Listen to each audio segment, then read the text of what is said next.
Hey, peace world. Thanks for pressing play on another Pay Me No Mind sports and entertainment clip. I'm the man that does all the cooking. Wood. A couple of bite down boxing topics here in a minute.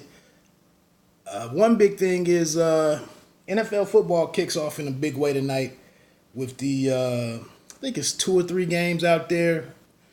Like I said, I'm a Redskins fan, so I'm excited that they're up and they'll be playing Cleveland, the Cleveland Browns. I'm not going to go into too much of that because I'm crunched for time at the moment, but I'm very excited for this NFL season. NBA news. Kevin Durant came out yesterday in a piece on Yahoo Sports and completely absolved and cleared the air on his situation, the injury, his season-ending and career-altering Achilles tendon injury that he sustained in Game 5 of the finals. He said they had nothing to do with it. He wasn't pushed by them. He came out and said that Game 5 was what he had always targeted. And this supports some of the stuff that Kendrick Perkins was putting out there in his appearances on radio and TV. He mentioned that Durant was more so responding to the demands of fans, and what was going on in the media. So I thought it was a pretty good interview, a pretty good piece. I've said this before on the longer Kevin Durant clip that I have in the playlist, where I think he's he has this adversarial relationship with the media because he doesn't want to play the game that they want him to play. And again, they're asking these guys over the course of a season while they're trying to accomplish the goals that they have at the moment and be in the moment and not be a disruption and focusing on winning. And he's on a team that's built to win championships. But all while we're sitting here doing that, reporters are asking him, where are you going to be next year? Who can even address that? To me, it just makes no sense to me that you can come in for 82 games, however many nights that is, over a 5-month period, 6-month period. How you can come in and ask a guy the same question and they really can't tell you anything. He did say in the piece that he made up his mind to go to the Nets on the morning of June 30th. He spoke on the importance of his relationship with Kyrie Irving. He said that the Nets had a forward-thinking front office and interesting talent, and that was just the place for him to go. And he said that the Kyrie Irving being able to hook up there, that was just like a bonus. It really wasn't planned. I don't know if I necessarily believe that. I don't know if I necessarily believe that he doesn't blame the Golden State in any way. And perhaps we'll never get to the real truth there. But he did just say, hey, it's basketball. Ish happens. And I think that's what he is pretty much, man. I think he's a very matter-of-factly type of guy. Is he a little sensitive? Maybe. Does he want to be considered by so-and-so as the best? I don't know if I buy into all of that or not. When he steps on the court, his game speaks for itself. He's paid well. He's got the 2 finals MVPs. I don't know how life is bad for Kevin Durant in any way, other than the fact he has to now overcome this injury. And I think at some point he's probably somewhat okay with it for the simple fact that you had a chance to win the pinnacle award. That's the reason why you play the season, is to win the finals. And if he could have come in and played, games 5, 6, and 7 and helped the team win the finals, what more would you want to be playing for than to do that? And to get to complete the three-peat. I don't know if there was an opportunity to win a Finals MVP with him missing missing the first 5 games. But that's what you play for. The money's already guaranteed. So now you can just focus on what's really at stake, and that's titles. So I don't even think at some point, yeah, you're probably frustrated and pissed off at this injury, but when it all mattered the most, is what you were trying to accomplish. So you probably, like you said, it happens. Let's get into some bite down boxing topics real quick. I gotta wrap this up and get on out of here. AJ speaks. I guess he was on Sky Sports. I didn't even really watch much of the video. I just saw the fallout from the video. And basically my whole takeaway from it is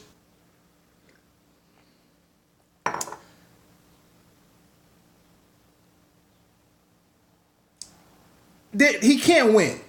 He can't win talking. So in my opinion, it's imperative that they get this fight date announced. They get it, the location and date settled, and he can do his talking in the ring. I think that's part of the problem. I mentioned this before. I used to jackpot bowl against a buddy for money. We were practicing, but we would put money on it, on the games, and try to make ourselves better. In the ninth and 10th frame, when you really needed strikes to win games and put games away, we would put money on it so we would get comfortable with that pressure. We joked about some people can't talk and bowl. Some people can't talk and play. Whether that's basketball, whether that's bowling, whether it's football, some people can't talk and play. And I wouldn't say that I couldn't talk and play. I couldn't do it, but I was better when I just bowled, because I was a little bit better than my man consistently. And so as long as I stayed focused, but I would get leads and I would talk when I wanted to. And I'm saying here with AJ, quit talking, man. It's certain people that don't like AJ. Certain people that want to see AJ fail. And the more you talk and put out there and give people to use against you and to, conflate, confound, speculate, all of that, you lose. He loses. So, in some regards, I guess you get to see some truth. You get to see what really makes him, what he's really built, how he's really built. But at the same time, I don't see any gain from it, especially with no fight. With the fight not settled. So I just think he needs to. They need to get the fight done and go from there. Golden Boy has all kind of problems, allegedly. Not many of us, and the thing, this is kind of tied to the AJ thing too. With a lot of the people reporting on this stuff, you don't know who has an axe to grind. You don't know who's staying biased. Some people want to take the information and go where the information leads you. Some people approach this stuff already wanting the information to go where they want it to go, so that they can pounce on it, and they want the worst. It's a lot of wanting different people and different organizations and different entities to fail, because that's the nature of some people. Honestly, there's not a single boxer that I can think of off the top of my head that I want to see fail or that has to prove to me anything. But a lot of, and I'm not talking about YouTube, the YouTube crew, whatever in general. It's just some people want certain entities and people to fail. That's how it's put out there. And so here with Canelo and Garcia, I don't understand how you root for Garcia. He still hasn't proven from what I've seen, he still hasn't proven that you can just put him in there with anybody even though he says he's wanted to fight Tank and he's called out other people and wants to accept some of these challenges, he's just a fight or two into making up, going and training with the Reynosos to get himself together and to learn how to be a professional. I mean, that's just now happening. So how in charge of anything was he really? In this $50K that he was supposedly paid from an event that generated $1 million. Like, show me what did the $1 million? Where did that number come from? Can Indio? What is that, like 4,000 seats? What is the capacity of that? The venue at Indio Springs, I believe. And how, what would have to be the numbers involved for it to generate $1 million on its own? Did Indio pay some kind of site fee? The gate alone and the concessions, where did that $1 million come from? Did the Zone give Golden Boy some amount of money for it? I don't know. I need to know some of those details before we really go and take a side here. And on top of that, what money has Ryan Garcia accepted over the last 2 years or whatever? What is the pay structure? We just sitting here talking about what he got for one fight. What's the pay structure? Like I said, and the thing that concerns me here is he just had a child, I believe, in the last 3 to 5 months. So maybe his money is looking a little differently because of that. And now decisions that may have been made a year and a half ago or something are back, are affecting what's the now. If I back up for a second, with the AJ and Andy Ruiz Jr. situation, I don't know how things are all settled for Ruiz Jr. From what we've seen in how he's handled his money and some of the whispers when I had on the last podcast I talked to Ak Reyes from DAZN.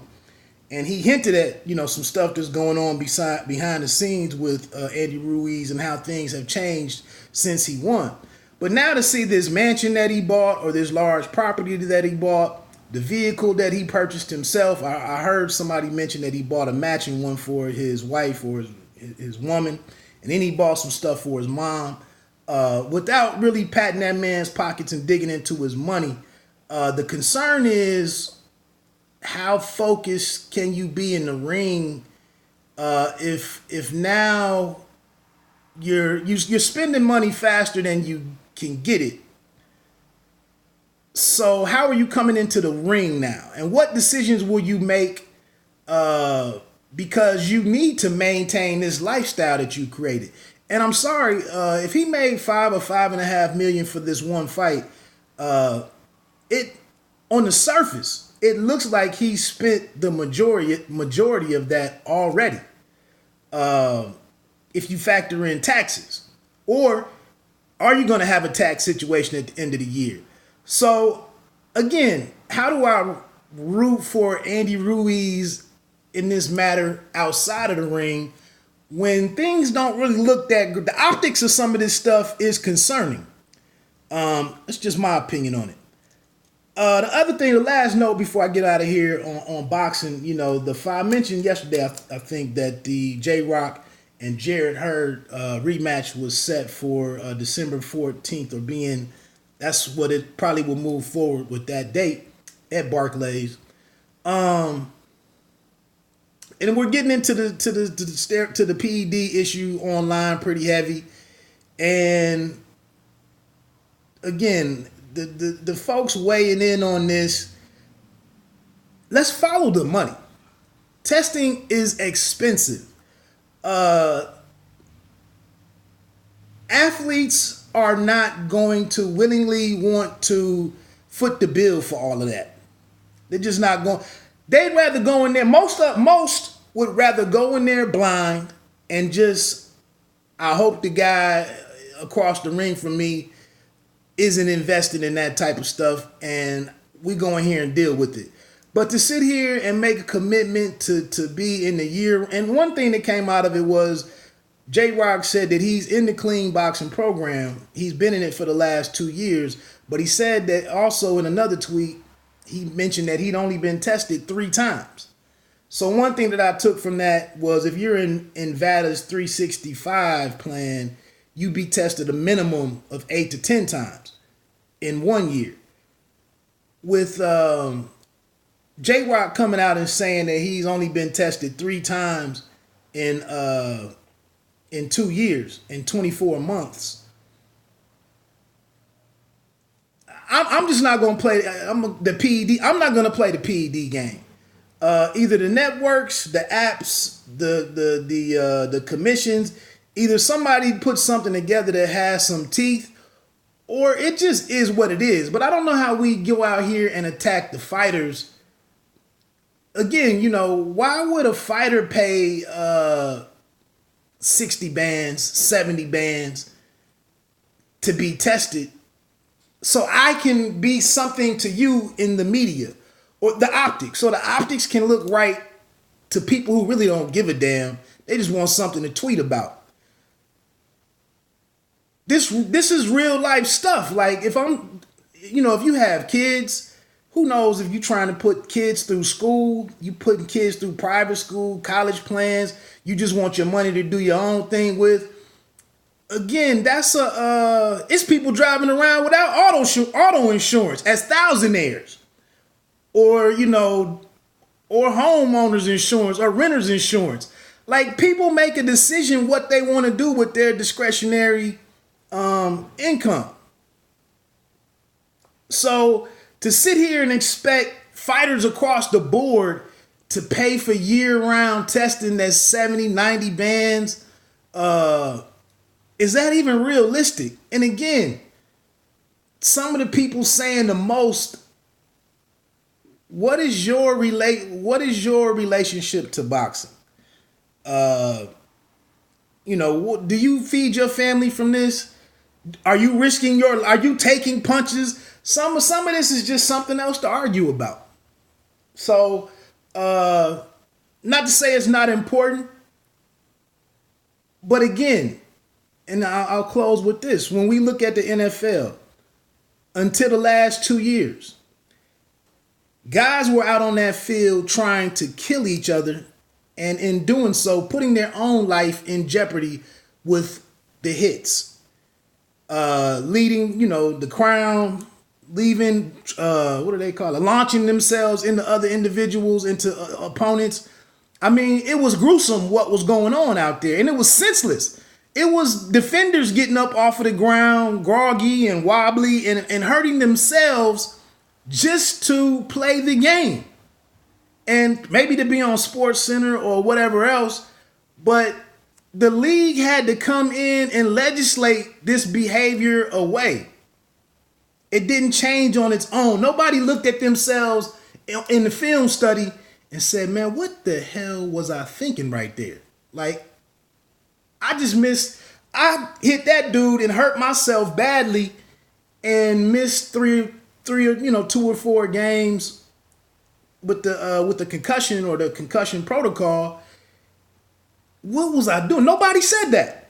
The league had to come in and change that. So again, as a halfway writer, as a fan, how is the onus on me to change anything, to change PED usage in the sport? I'm gonna leave it at that. Pay me no mind, sports and entertainment. You don't have to be great to start, but you have to start to be great. Bite down boxing. Don't ever let them count you out. I'm out. Peace.